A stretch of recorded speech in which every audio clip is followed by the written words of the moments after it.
And that's like that. Robert Vincent O'Neil, Film Mania, take one.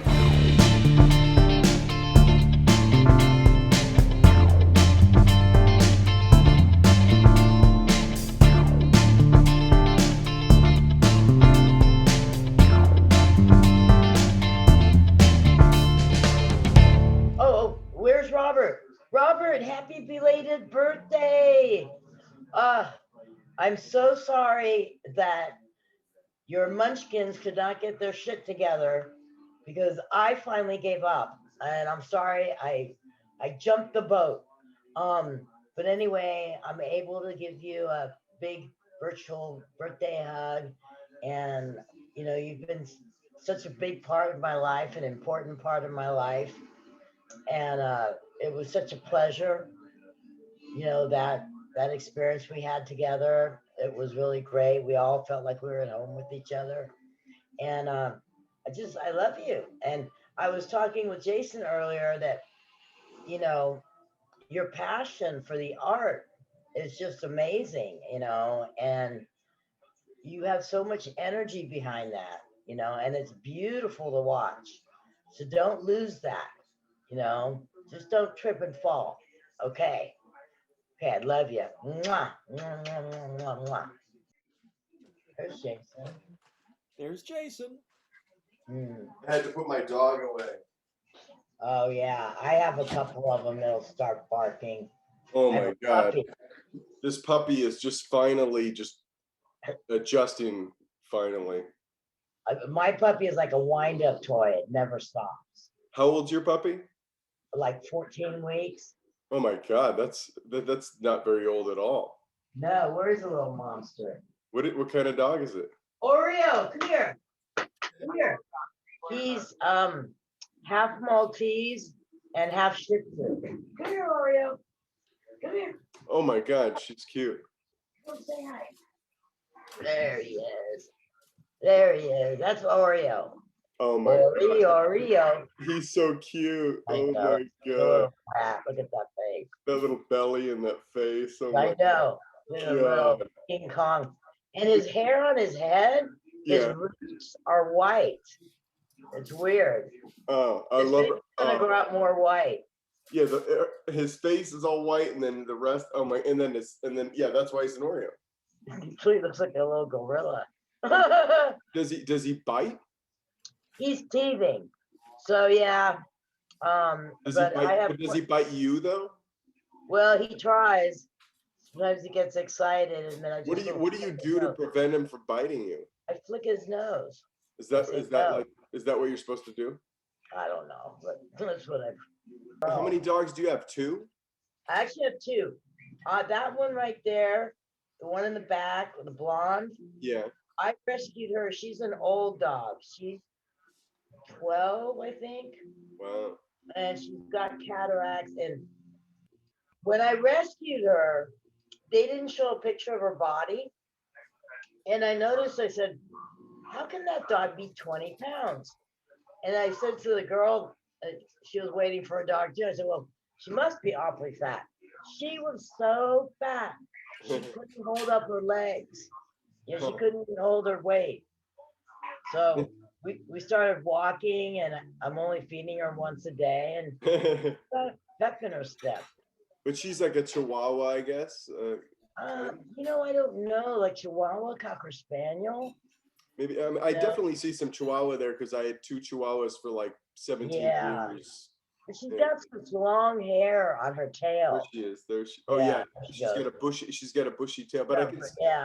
Yeah, you're right. Maybe not so much Chihuahua, but she's a small. No, she's got Chihuahua. Her face is Chihuahua. Yeah, and her ears are so hilarious because they're so crooked. It's just funny. It's great. Yeah, dogs are.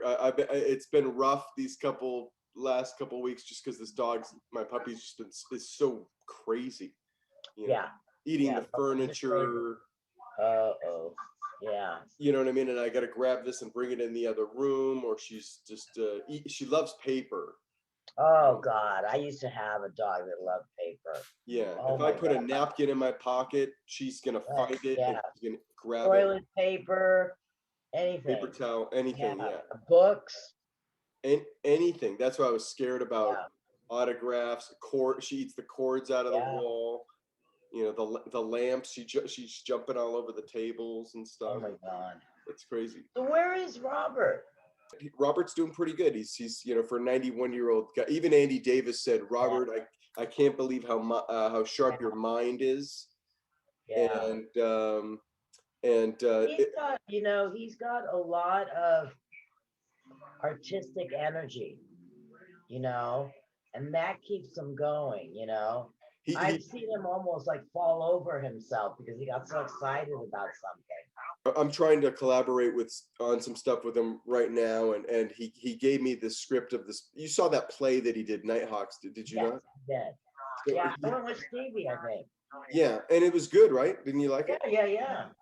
And so he gave me the script, and he's like, Jason, go to the university and get some actors together and put it on and do a reading. And he's just so passionate, and he's so, most people in Hollywood aren't,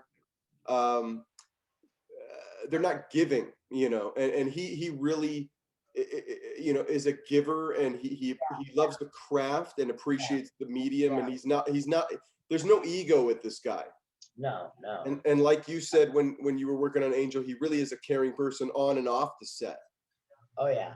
And so that's why I love him so much, because he's still full of ideas. I mean, I was telling him some of my movie ideas, and he's like, post-apocalyptic movies don't sell, and I don't know if that's true or not. It probably is, because he's been in the business so long. I still want to maybe write that kind of story, but it's so great that he's passionate about and knows his stuff.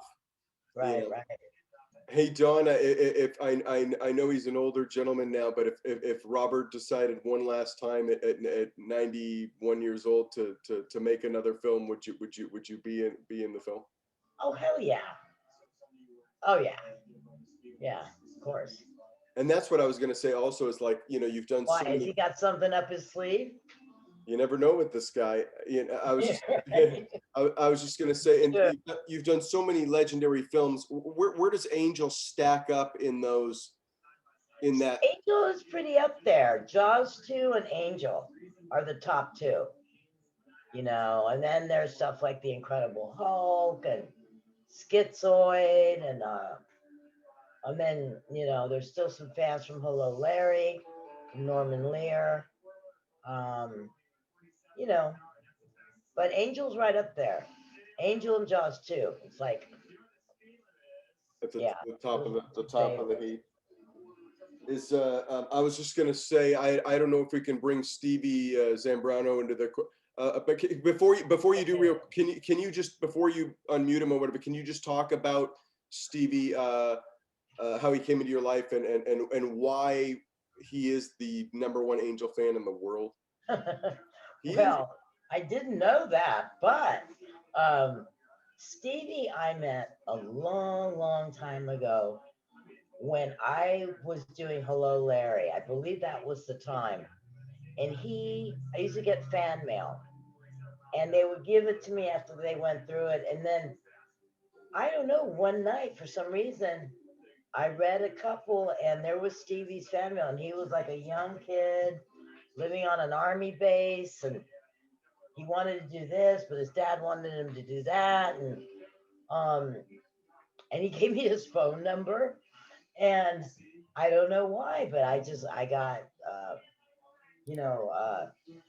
inspired to give him a call, and then we spoke, and he had a lot of interest in photography, which I did also, and over the years, we sometimes spoke on the phone, and then he wanted to take some pictures, and I can't remember the first time he took pictures of me, but he's taken pictures of me quite a lot. He's very good. He's amazing. Yeah, he's a really good photographer. And then, so that's how I met Stevie. He's been a part of my family ever since. Was that before Angel? Hello Larry? When you met him? Hello Larry was before Angel, yeah. So you knew him, or he knew of you both before Angel? Yeah. So like, see, I totally thought that he saw Angel and he was following you even before Angel. Or yeah. And then when Angel came out, he already had that connection. I think it was after before or after Jaws 2. I can't remember. Okay. And then when he saw Angel, what was the first communication that he said to you? Because it really is like his favorite movie of all time. And his energy at the New Beverly Cinema, he was running around, and I mean this in the nicest way possible, like a psychotic. I know. Man, he couldn't sit still. He couldn't watch the movie because his energy. He was so happy, and me and my girlfriend were so blown away, but almost nervous because he was like, this is the great. It was one of the greatest nights of. It might have been the greatest night of his life. Oh, yeah. I remember that. I remember some pictures in my mind of Stevie being there, and he's like this, yeah. I don't know what he was trying to do. He was trying to control it, or I don't know, take it all in. Yeah, but he already loved you from before. But then when the movie came out, he must have connected to it on a higher level than anything you did before. Absolutely, yeah. And I don't know what that is, whether it's the themes of family or lack of family or the gay themes or whatever. Maybe we can talk to Stevie on the phone. Being different, feeling that you're different. The outcast scenario. A little bit of that, but Stevie's got a lot more not pride, but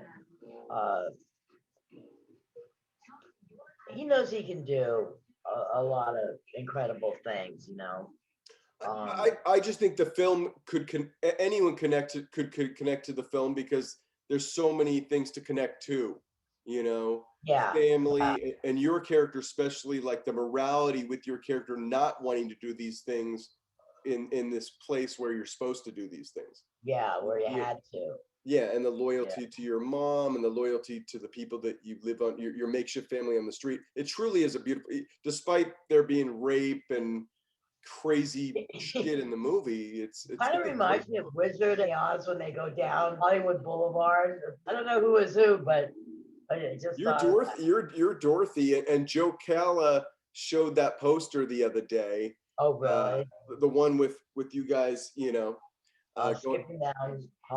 And that's his favorite image, and that's his favorite moment. And I think I feel that way too. Pretty cool. It is awesome because even though there's some racy stuff in the movie, in the end, it's about family and masterpiece. There he is. Oh, good. Hi. Oh my God. Oh. Hey Stevie, can you help him with the volume? Is Stevie white shoeless? Oh, yeah, he'll have to turn his microphone. Oh, turn your microphone. The computer microphone. The computer. Yeah, he's connecting. Oh, there you go. Okay, I'm gonna hang out. Okay. Okay. Can you hear us now, Steve? Uh-oh. Oh no. You're on mute. We can't hear you. Oh no, where'd you go? Oh, hold on, wait. Can you hear me now? Yes. It's just like now that. I just lost everybody. Oh wait. No, we're here. Steve, We're here. You're here, right? We're all good. Okay. So Welcome. let me ask you what the question now that we can actually hear you, buddy. I didn't realize that you knew Donna before Angel, that you met like during the Hello Larry years. Oh no, wait. No, we didn't meet during the Hello Larry years. That was yeah, we didn't meet till later. I had written you from when Angel came out. I'd seen it so many times, and then you wrote me back. And I had the first letter, which I think we read, that was just the like, "Dear Steve, your friend loved Donna Wilkes." And then we kept in touch then I heard from you. I wrote to you again, and then I got a letter back. And then I had actually called Screen Actors Guild, and I asked for a contact for Donna, thinking I was going to get an agent number. And they gave me her home phone number. So I called And I was like, oh, I was looking for Donna. That was just like a contact for Donna. And she's like, this is Donna. I go, okay, so you represent Donna? And she's like, no, this is Donna. And I'm all, oh my gosh. So we started talking. And this was in 94, right before the Northridge earthquake. Because we met. I thought we met at, oh gosh, it was like a baseball field off Van Nuys next to this Mexican restaurant. And we did some photos. So I met with you there, and you came in the you had the whole like movie van or something to do your makeup and everything in. It was like a Winnebago or something. Oh yeah, my dad used to have a business with Winnebagos for the movies, for the production companies. Yeah, so you showed up and we took some pictures. And then there was like the earthquake, and then everything went crazy, and then I lost touch with Donna. And so I had no idea where she was. And then I got a message through MySpace, and a friend of mine was like, oh, I see you like Angel. And all of a sudden I said, I'm sorry, well, I'm not really in touch with Donna. And I said, I had some pictures that we took, but I can't release them. I have to ask her first. And then he said, well, I have a number you could call. I think it's hers, but I'm not going to call it. And I thought, okay. And I thought about it. And I thought, was that John? That was John. Oh, so I wasn't sure if I should call the number or not. And then something weird happened, and some skinhead was going to kill me because of some weird lesbian thing that was going on. There's a big drama. And I thought, well, if I'm going to die, I'm going to call this number and see if it's Donna. So I called, and I'm like, Donna? I'm like, this is Steve. She's all, oh my gosh, how have you been? And I'm like, I'm good. I mean, this guy gave me your number. I didn't know if it was you, and then we started chatting, and she said, well, I got a lot of stuff going on, but but let me call you back, or call me back in a couple days. And then we reconnected. And then it was like, we would go over to her aunt's house for Christmas. And then I met Mom, and then I dog sat, and I'm trying to think. And then at some point there was the David Dakota movie, and you did My Stepbrother is a Vampire. Yeah. And so I ran onto the set for that. Who worked on Angel as the oh my God. I'm way off topic now, but the caterer, not not the caterer, the production assistant. No, not even that. No, he wasn't even that. I was just gonna say he texted catering. Wasn't he catering? He texted me earlier and said hi. Oh really? Oh boy. Yeah. I haven't talked to him in a while. Hold on. Okay. So that's how we met. That's and we just been in touch ever since. And this was and then during this time Angel was building this legacy and stuff. And then take us later on real quick back to the Angel Vice Squad screening at the New Beverly Cinema. We were just saying you were bananas that night, and I mean that. Oh yeah, you were having fun. That must have been in the top 5 greatest nights of your life. You had a lot of fun. Right? Oh yeah, I remember. I met you there? I didn't think you were gonna go. Were you think you were iffy on if you were gonna go, and then you ended up going? I know I met you there, and your mom. We took pictures out front, but I brought all like posters and everyth,ing, and it was just so fun to see it in the theater. I know the theater was, yeah. Once again, and then with Robert there, and with the panel that was going to be there. But back to where with Angel and what it meant to me was my sister wanted to see it. She teased me I couldn't go, and then I went and saw it. And then there were all these casts of from Dick Shawn as May, and Solly, Susan Trellis Solly, and Roy Calhoun as a drugstore cowboy. I mean, I just connected with all these odd people because I knew I was different. And then seeing different people up on the stage, I was like, it hit, I don't know, it struck a nerve with me. So I really liked the movie. And so now I watch it and I have so many memories now, like, because my sister passed away, but I'll just remember those times. And it was the first time I'd been starstruck and had watched a movie and then paid attention to learned all the dialogue, and paid attention to all the locations. and really would go to Hollywood and look for production stills. And I started studying what shots were shot, which led me to doing production stills on some things.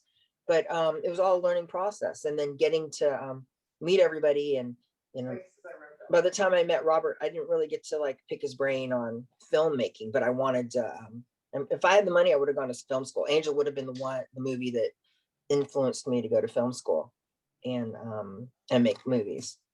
But hey Stevie, can you give us like maybe one or two or three of your favorite little dialogue bits, since you're a master of Angel, the Angel story? Oh God.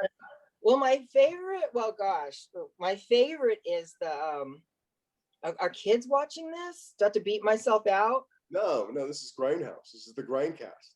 The Grindcast? Yeah, this is a safe haven for young children. Yeah, we're just say whatever you want. I love the whole part that it's like when the counselor goes and runs into Solly, and she wants to go talk to Molly's mother. And she's like, look, lady, I can't just give somebody the key to somebody's apartment. And she grabs her and she's all, listen, fuckface, I used to work for the city's health department, and you got so many violations on this flea trap that one more phone call downtown will put your ass in court so fast you won't have time to wipe it, let alone pull your pants up. Do you get my drift? Now you give me the goddamn key. And I've always, that's one that I really love. And, and then Dick Shawn just saying, why don't you take that thing out of your pants before you blow your balls off? All 8 of them. I'm trying to think. I mean, more of them? Yeah. A third one? I'm trying to think of a third one that really makes me laugh, because most of it's all. There was the part, I think it was ad-libbed, and maybe it wasn't, but at one point when they go to get Crystal's body, and John is in there as Angel, and she's like, we have a right to claim the body. We're the only family she had. He's like, there's nothing I can do about it, Angel. It's the law. She's like, well, then the law, then the law sucks. And then what was it? She gets real mad, and there's a point she's like, you guys have Lana in an icebox where you sit on your. She needs to be buried, but you don't give a damn. You've got no feelings inside. It's because you're nothing but a damn cop. Come on, May, Kit. Let's get out of here. And then May gets up, and he's like, remind me never to get murdered. And he throws his bow around. It goes snap, and it hits Rory in the face. And there's like this shock, and he like looks at the camera and walks off. And oh, you know what? Actually, I'm wrong on that. The other line that I really love is when they're in the car, and she's just been abducted by Rick and the boys, and she's like, go ahead, make your move, but I'll blow his fucking brains out. And the kid's like, Rick, don't anybody move. And she's like, okay, you bastards, now get out of the car, get out of the goddamn car. And the guy's like, let's get out, Rick.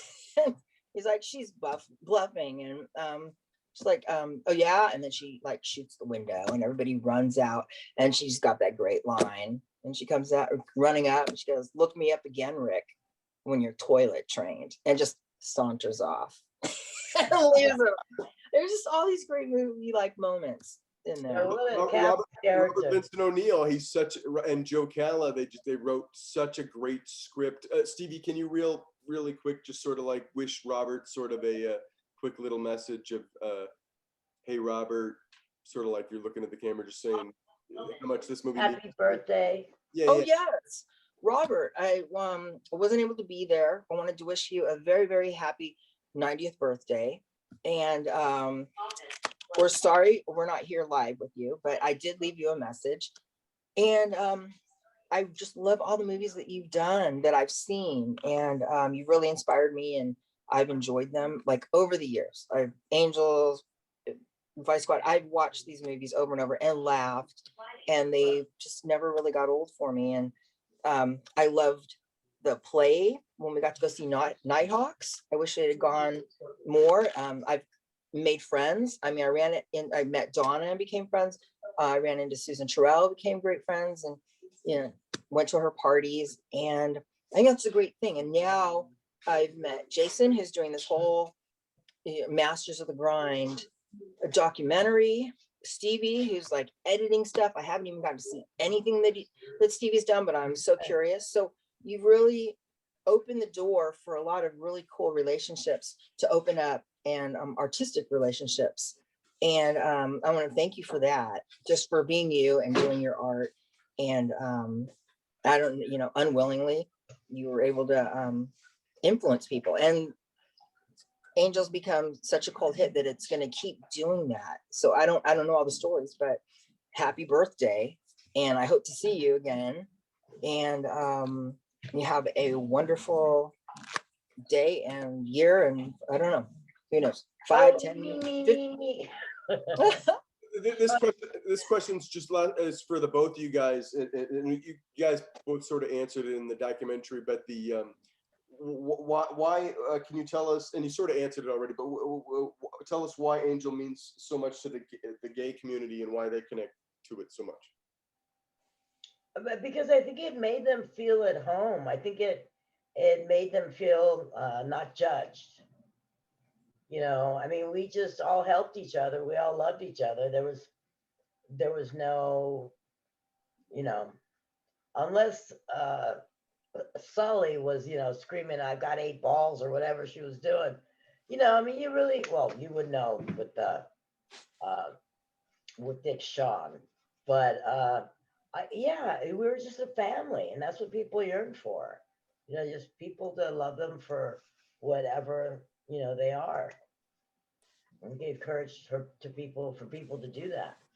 I'm going to be getting off here. It's getting past my bedtime. No worries. Hey, we thank you for coming. We thank you for coming, Donna. Say goodbye to your puppies. Oh, I get to see your hair. You can see me. Oh yeah, I didn't get to see your new hair color until now. It looks great. Yeah, it does look beautiful. It really I've only got half of it done. It looks so you're coming back the second This part. has to get done. They're gonna do all of it. It looks great. It would have been 6 hours in the chair, and there's no way I'm doing that. It looks I'm bored. You're ready for the True Angel Part 2. Yes, I'm ready for my close-up. Yes. Exactly. Well, thank you so much. All right, you guys. I love you, Robert. Mwah. Happy belated birthday. All right. I'm gonna hang up now. Good night. Bye, guys. Good night. Please. Okay. Bye. Bye. Night.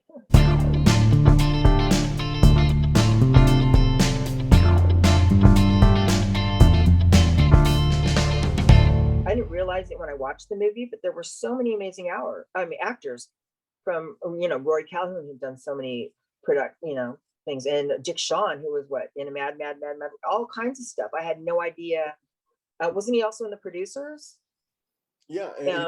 Yeah. There were so many things, and it was just amazing that Donna had gotten such a cast. And then with Susu from Andy Warhol doing films, with so many films along the way, I didn't realize how great the casting was. And go ahead. With Susu and Dick Shawn, it would have been nice to have heard Susu's take on it, even though she hated the film. Because when I met her, I was like, "I loved you in Angel," and she's all, "That piece of shit," you know. I was like, "Oh," she's all, "Well, maybe." I told her I loved it, and she says, "I'll have to go back and look at it again," but we never did. But what was that line? May looks at her and goes, "Just my luck. The last thing I'm going to see in this world is your ugly face." But then there was, you know, that fun thing where she's like, "You know, I don't want Angel to see me like that, you know, promise." And she's like, "Yes." And when the movie came out, you know, I was used to, you know, that was around the time when AIDS was I was first hearing about it as a kid. So, you know, and I knew I was different. And there were jokes like, you know, what do you call a gay person in a wheelchair? You know, roll AIDS, or, you know, what does AIDS stand for? It was another infected dick sucker. So there were all this, you know, kind of like shameful stuff and scary stuff. And, you know, I didn't know if, you know, are my friends going to be my friends, and, you know, if they find stuff out. So watching Angel, kind of brought into because, I was watching it and, May was there and I was like, okay, I didn't know a thing about transvestites, but I thought, okay, well, May's in a dress and he's different. And then Solly, I didn't quite get that she was gay. I wasn't quite sure what a dyke was at the time, but I knew she was different. And Rory Calhoun's character on the street just being Kit Carson and having this being Mr. Cornwall and then Carson and who's who. And then in Molly having a double life, which I related to, she's like high school during the day and then she's hooking at night and she's having to keep these two lives separate. And that was like me, just like I've got a secret. So I think it really spoke to people who had a secret going on or something they couldn't tell or were afraid. So on that line, I think people connect with it on that. If there's something that you can't tell people, you can maybe relate to it through Angel. And then there was the fun part, running down the street and it was a girl with a gun. I was so used to seeing, the Dirty Harry movies or Charles Bronson. And to see her flying down that street with that 45, ready to kill this serial killer, pissed off, seeking that revenge was really something, because I wasn't seeing a lot of that in cinema.